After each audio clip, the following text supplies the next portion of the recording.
Welcome back to Maximizing Your Flower Shop Business, the podcast dedicated to helping you bloom in the floral with driving sales and units. I'm Bradley, and joining me today, as always, is the brilliant Brittany Ramos.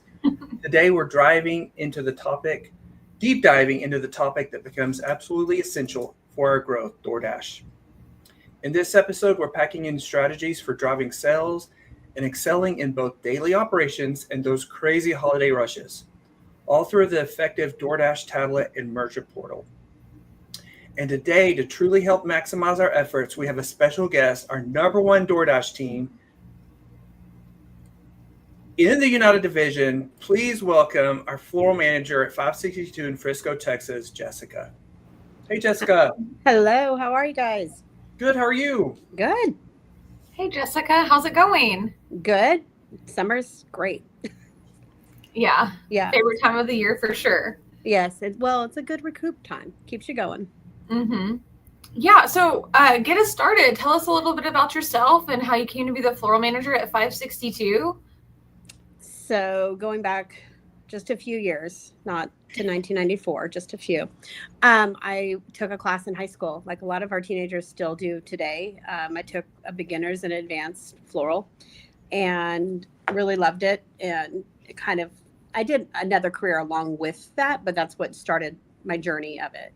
And I'll never forget going into the LA Flower Mart for the very first time and just being like, okay, this is the other Disneyland. You know, like it still takes your breath away when you go into, something like that, or like going to Seattle or any of those, what you guys do when you walk the big marts, it does something.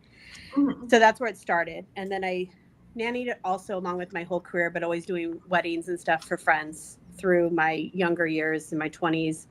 And then I moved to Texas when I was 30, and I had just had my twins. So I had 3 kids, and I was like, okay, who are you again? And I had to go back to work. I went back part-time, just 15 hours a week. Didn't want to feel guilty. And then was like, okay, I'm a better mom now that I work. So then 6 months later, 6 months to a year, I can't remember exactly the timeline, I became the assistant at McKinney. I was in Allen, and then at 563, started there, and then went to McKinney for 6 months, was the assistant. And then I came to 562. It's been about 13 years now. So wow. I probably hold the record for the longest manager at one store, because usually you move around a bit. But and just that's how I got to 562, and I love it. And so it's great. So you're a Cali girl, right? Yeah, born and raised. Still go back a couple times a year just to mainly do the Disney thing. So all 3 of my girls are in San Diego though right now. So.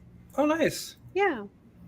So we're really here talking about the maximizing our growth with DoorDash, and that's a big part of our sales. So before we deep dive into the nitty gritty, what common misconception do you think people have about running a flower shop today? I think the biggest misconception, we've all heard like, oh, it must be fun playing with petals and things like that. But I think the biggest misconception is like, you'll have somebody come up and be like, can I get a little water in this to hold it for, they're not quite realizing, just like how in the last podcast about like what it takes to get them into your shop. Like there's no quite perception of just the amount of work it takes to hold something still so fresh and pretty to look good when it's already what it's gone through. And so and then they think that like there's a brand new truck every day. That's the other big misconception. I mean, it's just educating and talking about it and telling them how we only put out portions of our product at a time, so we can always keep the freshest, up front. Yeah. But it really only comes in 2 or 3 times a week, depending on this season, obviously, and the holidays we're going through. But I think that's probably one of the biggest things that I've noticed in the years. Yeah, we don't grow it at the warehouse, right? No. It comes from around the world. Yeah, I had a girl come in yesterday. It was like, I need to order some just a few, I don't know, 500 stems next week. And thinking I could just turn that around, We figured out a plan, but Yeah.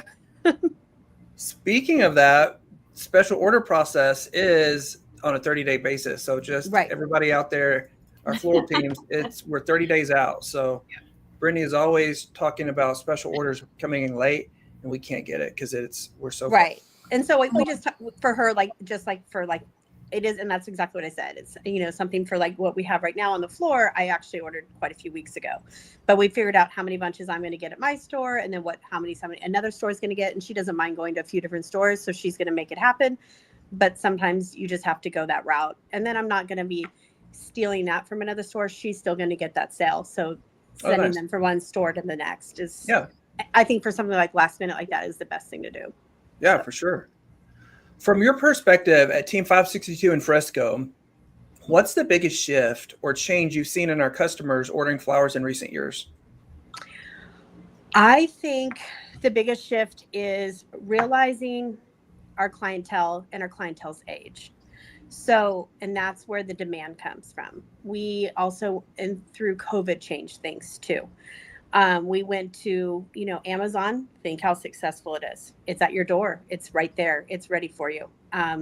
Whether it's Amazon or overnight shipping. I mean, TikTok, you order stuff on TikTok, overnight shipping, so our younger generations, if we don't go towards that mindset, that is our future. You're still going to have the people who are my generation or older who are coming in and planning, oh, I have a baby shower in 4 months, and they're really got some time effort, but it's just that instant demand. And I think that is one of the reasons we have been so successful, is not just realizing that, but adapting and wanting that.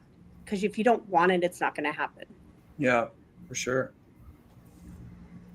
Yeah. So talking about DoorDash, when you first started working with DoorDash, was there any, challenges or opportunities that you thought that needed to happen, or any challenges you had to overcome? Like, what was one of the biggest ones for you? I think there's always challenges, but I think of it more as an opportunity. There's so many different things that I was lucky enough that year, Heidi was working with us. We rolled it out with so much time right before, I think it was Valentine's Day or Mother's Day. It was like, oh, we're going to start this in 4 days. And, and I was kind of like, oh my God, this is crazy. Why are we doing this before the holiday? But then I was like, oh, this was $5,000. Why didn't we do this last year? Or whatever it might have been. I can't go back that many years and think. I do have it in my notes, but it's just the instant demand of it, and growing that was really exciting. And I felt like it was an adrenaline. I really felt like it was that big adrenaline boost. It came with challenges, but I think that first time we did it, it wasn't as hard because our menu wasn't as big yet. So I felt like we kind of went into it slowly. After doing it 3 years, this was the hardest year. So, which was kind of crazy after doing it for 3 years. Mm-hmm. But I think the instant, not quite realizing how fast that turnaround would be. But the first time we started the DoorDash, my tablet was still set up on a 40-minute, because that's what it came in standard. And I wasn't proficient at the tablet yet. I didn't know you could change things and call and, do all that. So we just kind of opened it and push play. And that's what we did. Yeah. And now we've turned it to a 20-minute turnaround, even during the holiday. So that, I don't know if that answers that question exactly, but sorry. So your hardest struggle was just the timing of how fast you had to get things done. Is that what you're kind of saying? Yeah, it was the hardest of getting that timing that done. And then just we decided quickly to run it out of the back room. And so we quickly realized we needed a runner, somebody who was just basically, I needed somebody to run the DoorDash system. Then I needed two people to create this product. And then I needed a third person to be your communicator between you and the driver. So we did quickly realize that we needed to run it out of the back room, thank heavens. But now it's even more so. That was going back. That was probably the biggest thing. I pulled my store director and I was like, I need help. And luckily he really liked it, and he liked the adrenaline. So he still does it for me, which is awesome. That is awesome. I know that after this, we'll talk some data, but you said communicate with the drivers. I do know it's very beneficial, and we've talked through that after the holiday on having a bilingual team member really help with communication with the drivers. Right. Agreed. 100%. And you had your produce manager. Is that who you had this holiday? This holiday, we had, I had three of us on DoorDash. I had one doing the tablet and doing the notes, which was my daughter, then Jason, and then we pulled two people from produce, and one of them did spoke Spanish. So Oh, that nice. helped a lot. And we always have all of our where to direct them. We have notes in our floral department that tell them where to go, and we have those in English and Spanish. And That's awesome. yeah, it's just we just need to realize that we are a whole team, and sometimes that other second language we need to own and work with. Yep. It helps. Yeah. So 14 for our floral team, 14% of our e-com sales is DoorDash.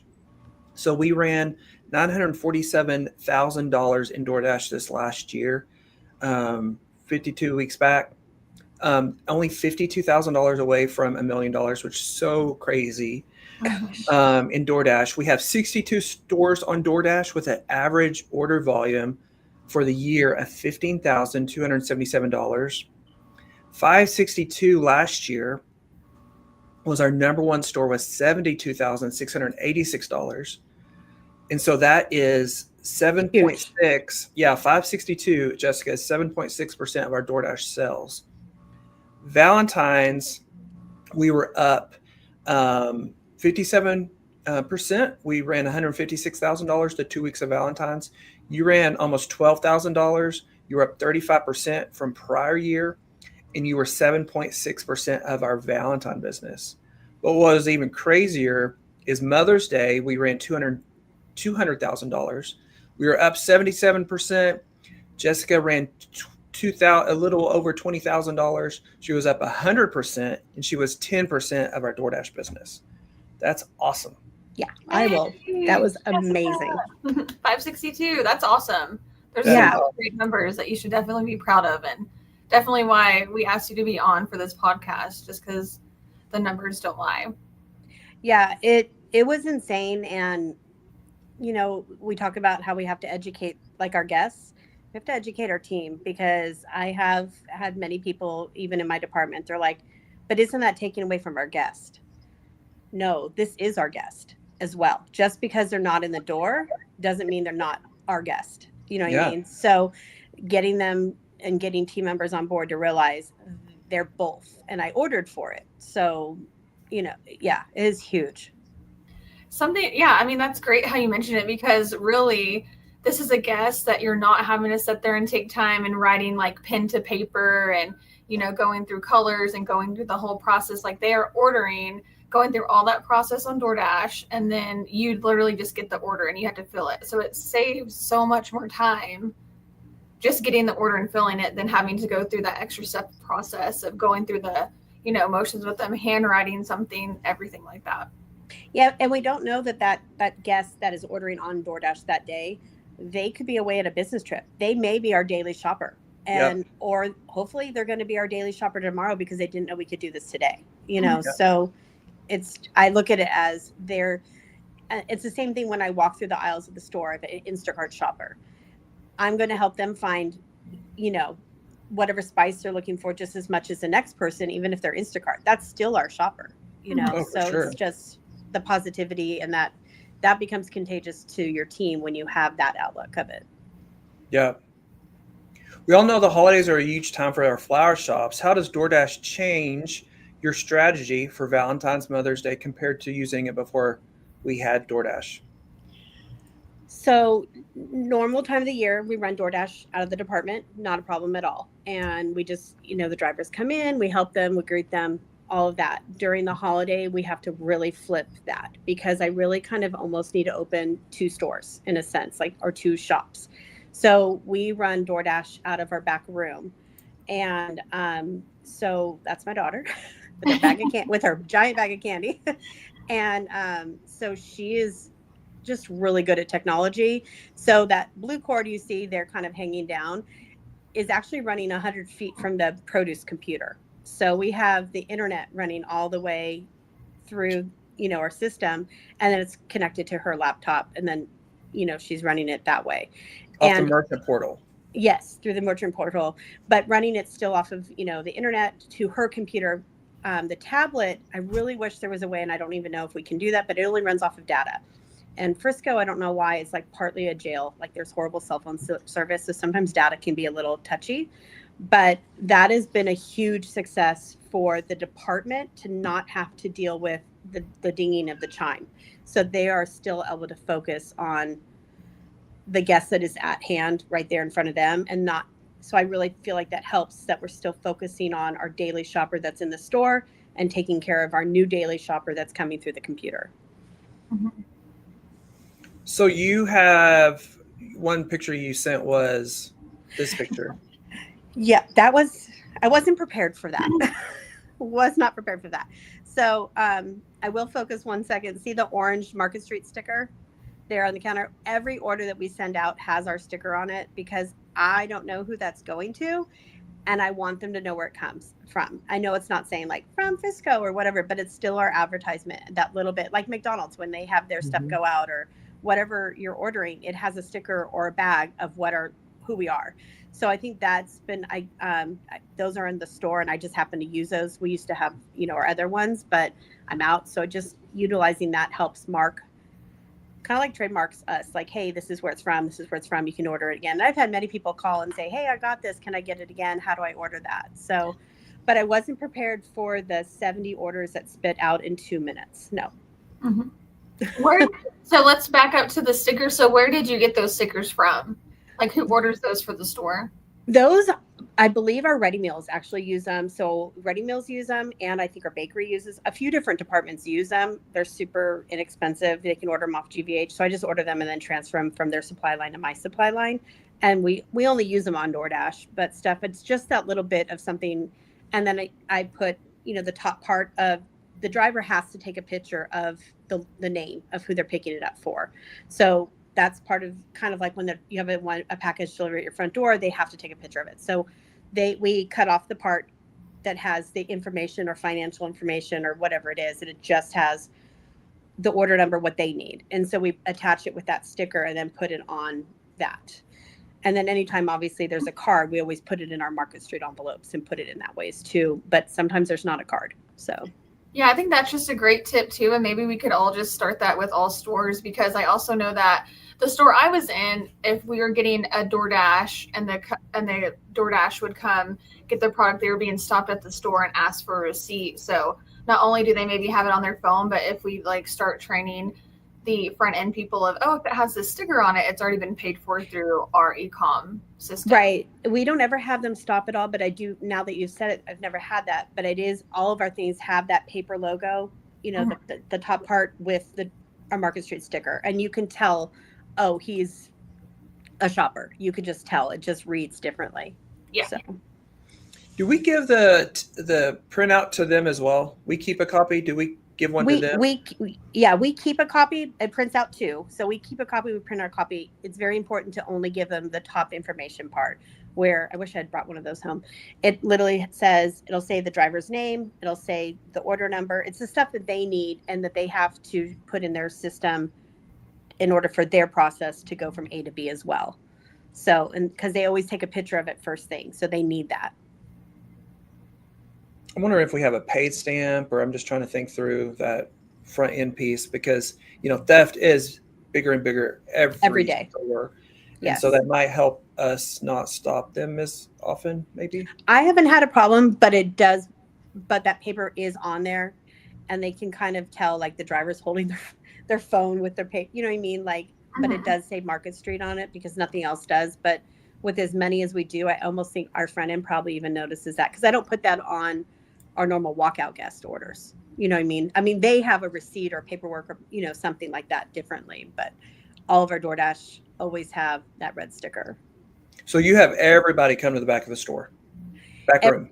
Yes, everybody goes. We have signs in the department that says DoorDash, please follow to the red signs backed by produce. And then there's a giant poster board that's red. We always use red because that's what DoorDash knows to look for. And then they go there. And we actually had a clipboard. When it got really busy, we had to implement quickly a clipboard, and they wrote down what the driver's name was and then who they're picking up for. And then we were helping them do that way. Awesome. So we've kind of already talked about what you do to make the holiday successful, as far as, you know, you go to the back of the store and you have a computer set up back there. But can you kind of go like deeper into it to give us some more details on, like, do you have a trailer to where you put DoorDash stuff aside so you're ready to sell it the day of? Or I think a lot of people probably struggle the most with going and updating their menu, whether it's like every hour, every 2 hours. So kind of tell us how you handle those two processes. Okay, so yeah, it goes back even deeper. I will look at the DoorDash menu when I'm doing my order guide. So like, you know, when we're doing our order guide, and granted, sometimes those new menu items come on that we didn't quite know, or, you know, we kind of make that all work. But like Showstopper bouquet, it's one of our biggest sellers. Roots large is one of our biggest things like that. So when we print out, and we're going through our manifest and things like that, I also print out my order guide, and I will highlight and just write on a Sharpie on that page, hey, 10 cases of Showstopper is just DoorDash. So we do have a large trailer, and I make a couple racks of just DoorDash, meaning this isn't hitting the floor, this isn't for that. And when I say 10 cases for DoorDash, I still ordered 15 cases for the floor. So you're not trying, you have to really plan what is your biggest sellers and which ones are there, and then minimizing your menu so that you can focus on that, because you can't carry every single item, because you might only sell 4 or 5 of this, but if I minimize a couple different things, I'm going to order 15 cases of this or things like that. And we definitely do prep work. So the day before, leading up into it, I'm lucky enough where I have my 3 daughters work at our store, but like I pull in all my favors, and they're pre-wrapping. You know, we've got all of that set up. We've got our ribbon pre-cut, all of those things. We really talk about wrapping because presentation is everything. So just like I have always said, it's not what you say, it's how you say it. It's not how you see it, it's how you see it. You know, so that presentation really makes a difference on, versus some people have cut the note off and then stuck it on there versus a handwritten note, you know. So we just make sure my daughter's got great handwriting. So that's whoever runs the computer when she finishes nursing school is going to have good handwriting. But just those little touches, I think, is what. And I know, and there might be a way there's so much of DoorDash that we don't know. It's kind of amazing in that sense. Like there's probably reports that it's kind of like OB, where there's so many more things we don't even realize it can do. It'd be interested to see how many of those shoppers were the same ones last year as this year, like, and how that grew. And did that person who received that order, did they call an order? I don't know. So, yeah. But obviously I think to have those kind of margins and that 100% increase had to have come from somewhere of repeat.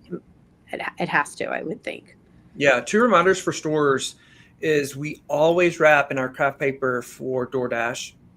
We don't send it out in the cello. And then number 2, what was the reminder? Well, I would say, and boxed arrangements for sure. Yeah, boxed arrangements. But also, if a $100 order comes in as a designer's choice, that's really an $80 order. We put a 20% surcharge on DoorDash. So if it says $100 designer's choice arrangement, it's really $80. So stores remember that too. Okay. Yeah, I just I think of like when the driver is taking it, they're putting it in their car. So we put we're taking a $100 order, $80 order. Some of them are even bigger.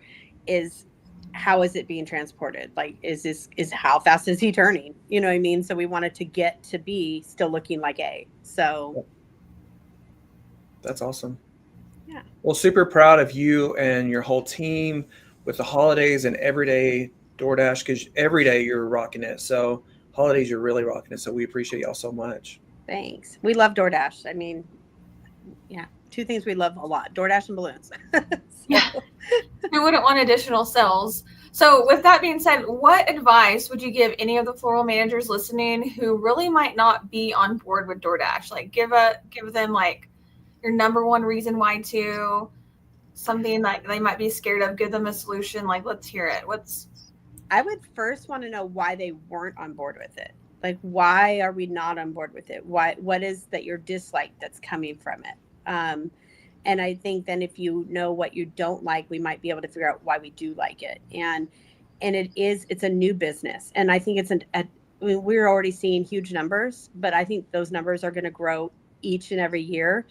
And you have to roll with changes, and you have to roll with the times and things like that. I mean, I've been with my daughter before, and we're driving on a vacation, and I'm like, okay, we can stop at Chick-fil-A. She's like, okay, what do you want? She's already ordering it. You know what I mean? So like, they don't even go up to the drive-through window. They've already placed it online. And she's like, Mom, it's just easier. I'm like, okay, we'll go with it.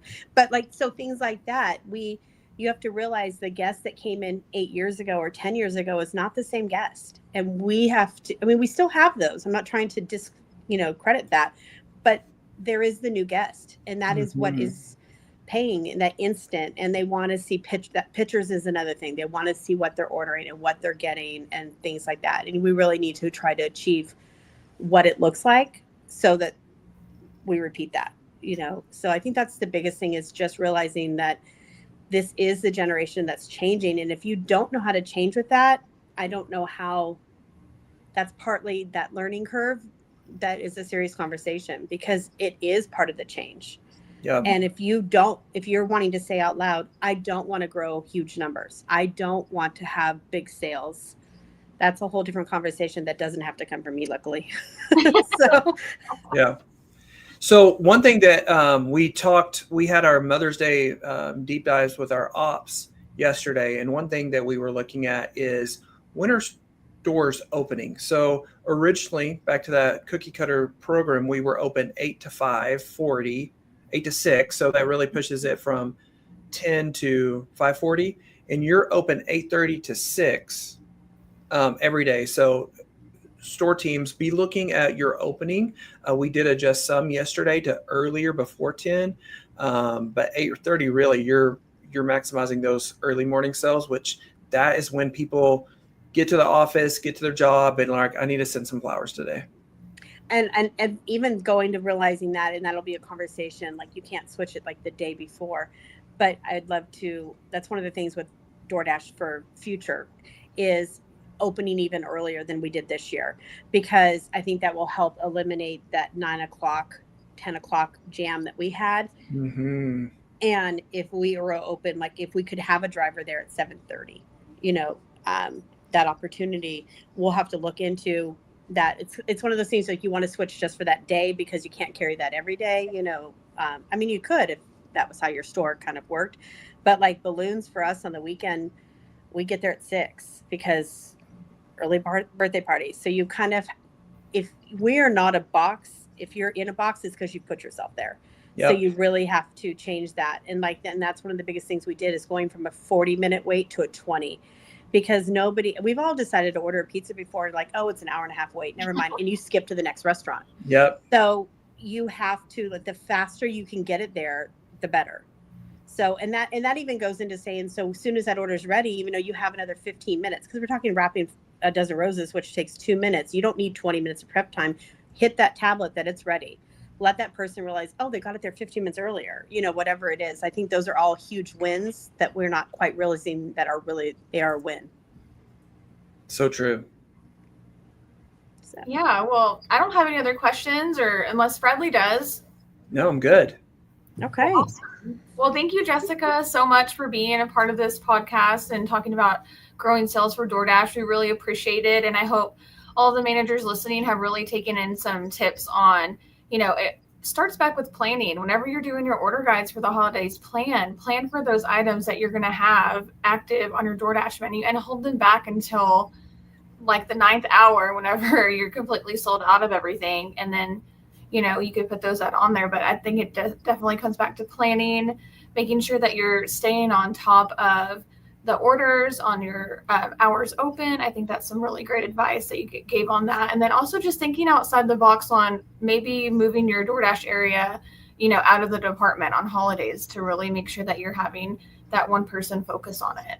Yeah, so, it definitely relieves pressure in the actual department. So, yeah. And then I did not mention, but we do pre-production on all of our based arrangements before as well.